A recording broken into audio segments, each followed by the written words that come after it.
আসসালামু আলাইকুম। আজকে আমি আপনাদের এই সুন্দর ফ্রকটি তৈরি করে দেখাবো। এই ফ্রক তৈরি করতে খুব বেশি কাপড়ের প্রয়োজন হয় না।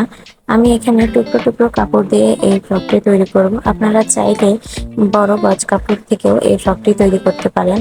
এর জন্য 14 গিরার মতো কাপড় লাগবে। এখানে আমি এই ড্রেসটি 3 বছরের বাচ্চার জন্য তৈরি করছি।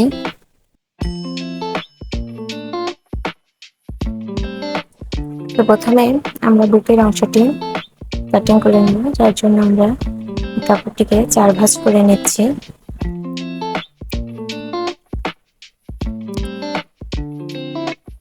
চার ভাঁজ করে নেওয়ার পর আমরা গলার ডিজাইনটা একটু অন্যরকম করবো, আপনারা দেখলেই বুঝতে পারবেন। বাচ্চা যদি একটু হেলদি হয় তাহলে এখানে 3 ইঞ্চি নেবেন। আমি এখানে 2.5 ইঞ্চিতে দাগ দিলাম এবং গলার ডিপটা নিলাম 1.5 ইঞ্চি পরিমাণ। উপরে আমাদের 2.5 ইঞ্চি ফিতা থাকবে, যার জন্য আমরা গলার ডিপটা কম করে নিলাম।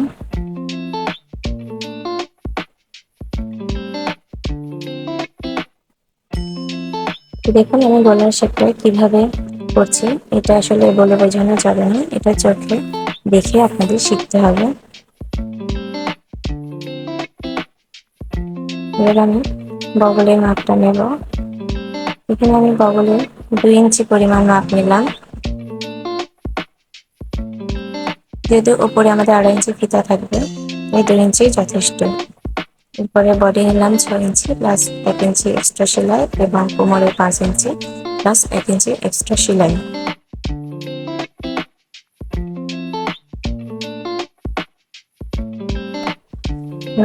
লম্বা মাপটা নেব বুকের। বুকে যেহেতু আমাদের উপরে 2.5 ইঞ্চি ফিতা থাকবে, 2.5 ইঞ্চি বাদ দিয়ে আমরা এখানে 9.5 ইঞ্চিতে মাপ দিলাম। হাফ ইঞ্চি সেলাই চলে গিয়ে আমাদের 9 ইঞ্চি টিকবে।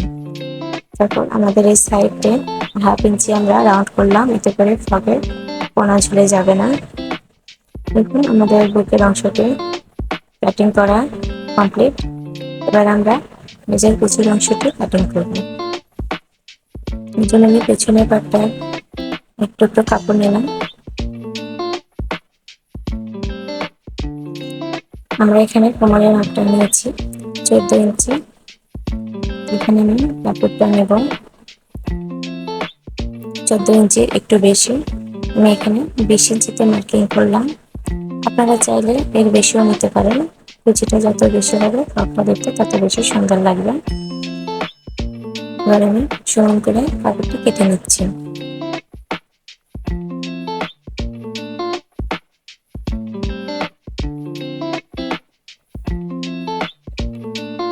এবার আমরা কুচির নিচের আরেকটি পার্ট কাটিং করে নেব। প্রথম কুচিটা আমরা নিয়েছিলাম 20 ইঞ্চি পরিমাণ এবং নিচের পার্টটা আমরা নেব 26 ইঞ্চি পরিমাণ। আপনাদের কাপড় বেশি থাকলে এর বেশিও নিতে পারেন।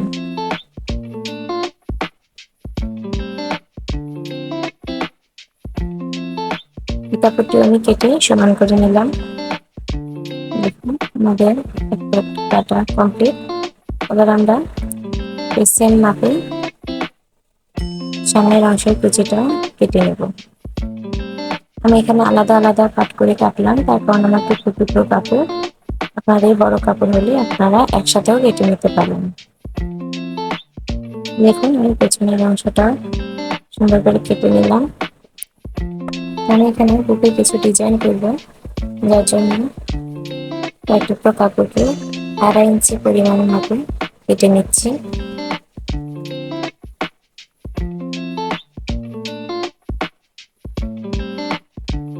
এবার আমরা গলা এবং হাতা পাইপিংয়ের জন্য কাপড় কেটে নিব।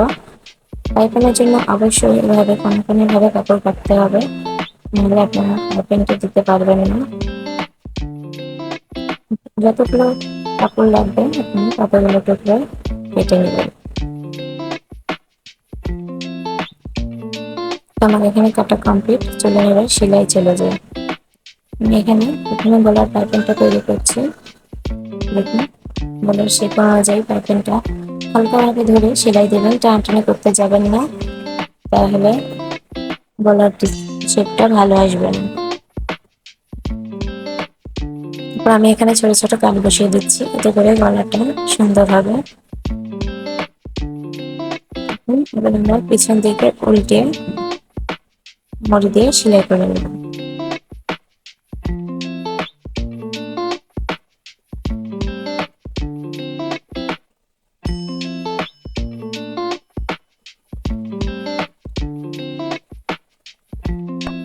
দেখুন আমি কিভাবে সেলাইটা করছি। আমাদের একদিকের অংশ সেলাই করা শেষ, এবার আমরা সেম ভাবে আরেকটি অংশ সেলাই করে নেব। দেখুন আমি দুই পাটি সেলাই করে নিয়েছি। আমি বুকে ডিজাইন করার জন্য যে কাপড়গুলো টুকরো করে কেটে রেখেছিলাম, এইগুলো জোড়া দিয়ে একটি বড় লম্বা কাপড় তৈরি করে নেব। আপনাদের কাছে বড় কাপড় থাকলে একটা কাপড় দিয়ে করতে পারেন, আমার কাছে যেহেতু নেই তাই আমি টুকরো করে কাপড়গুলো জোড়া দিয়ে বড় করে নিচ্ছি।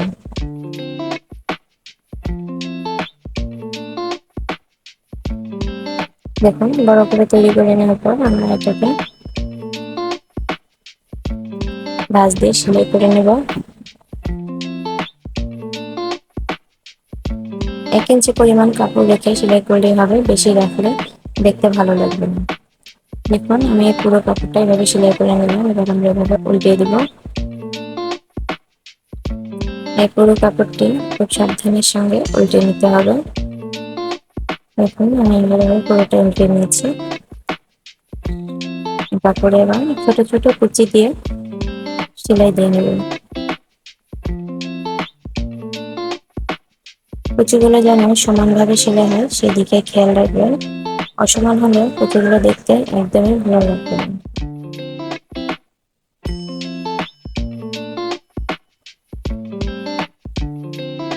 এইভাবে আমি পুরোটা কুচি দিয়ে নিলাম। এবার আমরা এই বুকের অংশে গলার শেপ অনুযায়ী এটাকে সেলাই করে দেব।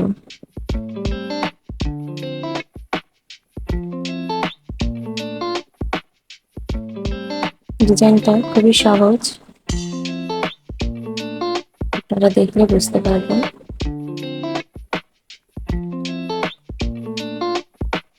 আমি চেষ্টা করি আপনাদের সহজভাবে সেলাই শেখানোর জন্য।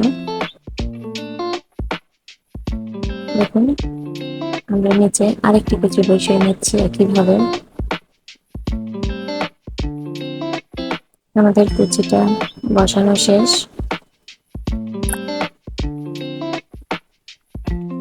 এবার আমরা হাতে পাইপিংটা দিয়ে নেব।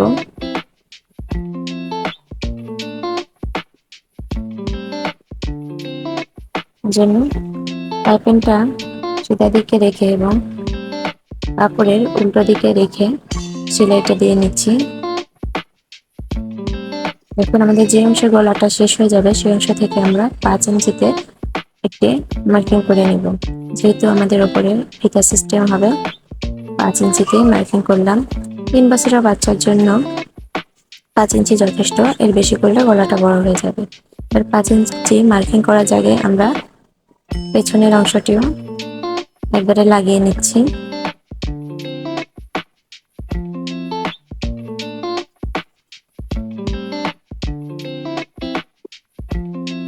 দেখুন আমার পেছনের অংশটা লাগানো শেষ।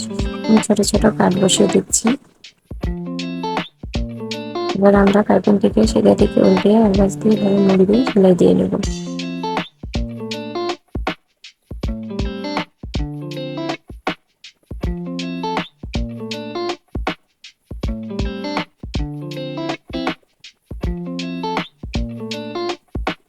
একদিকে সেলাই দেওয়া আমার কমপ্লিট। এই একইভাবে আমরা আরেক হাতার অংশটিও সেলাই করে নেব।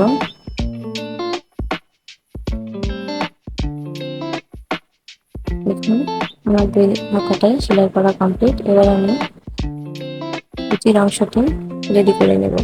এর জন্য মেশিনের সবচেয়ে বড় যে সেলাইটা সেটা দিয়ে আমি কুচির অংশটি সেলাই করছি। হাতে কুচি দিলে কুচিটা দেখতে ভালো লাগবে না, আমরা মেশিনে করব। তারপর সুতার এক মাথা ধরে এভাবে আস্তে আস্তে টান দিলে দেখবেন কুচি হয়ে যাবে। যেহেতু আমাদের কাপড় কম তাই আমরা হালকা কুচি দিচ্ছি, কাপড় বেশি থাকলে এখানে বেশি কুচিও দেওয়া যাবে। এভাবে হালকা হাতে টেনে টেনে সমান করে কুচিটা করে নিচ্ছি।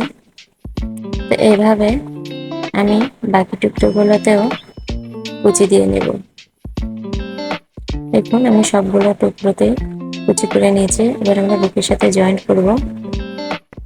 এজন্য বুকের সামনের অংশ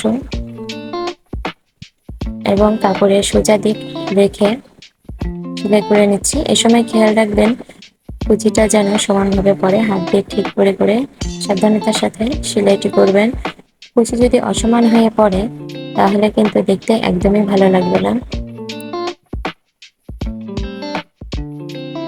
আপনারা নিশ্চয়ই দেখে বুঝতেই পারছেন যে আমি কিভাবে সেলাইটি করছি।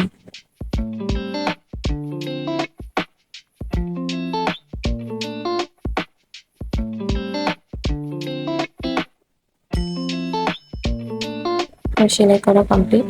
এবার আমরা একটা চাপ সেলাই দিয়ে নেব। চাপ সেলাই দেওয়ার সময় খেয়াল রাখবেন যাতে জোড়ার কাপড়টি উপরের দিকে থাকে, মানে বুকের অংশে থাকে।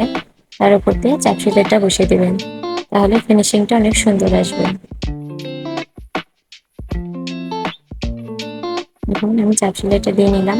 এবার আমরা এই পাটের সাথে নিচের কুচির অংশটিও জোড়া দিয়ে নেব।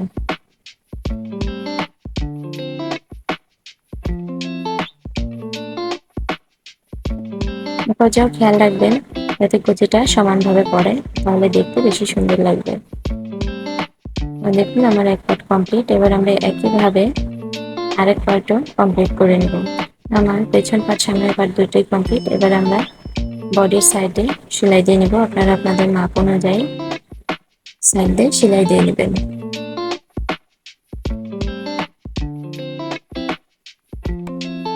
দেখুন আমি একদিকে সেলাই দিয়ে নিয়েছি, আবার আরেক দিকে আমরা সেম ভাবে সেলাই দিয়ে নিচ্ছি।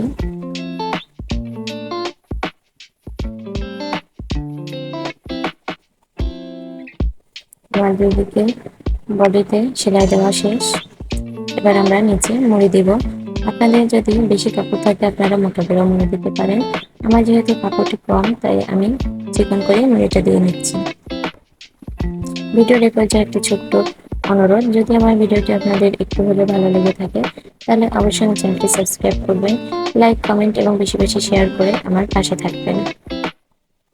এই চ্যানেলে আমি খুব সহজভাবে আপনাদের সেলাই শেখানোর চেষ্টা করব। দেখুন আমার মুড়ি দেওয়া শেষ। আমার জামাটি কমপ্লিট হয়ে গেছে। দেখুন কতটা সুন্দর লাগছে, দেখে বোঝাই যাচ্ছে না যেটি টুকরো কাপড় দিয়ে সেলাই করা। তো সবাইকে আমার ভিডিওটি দেখার জন্য অসংখ্য ধন্যবাদ।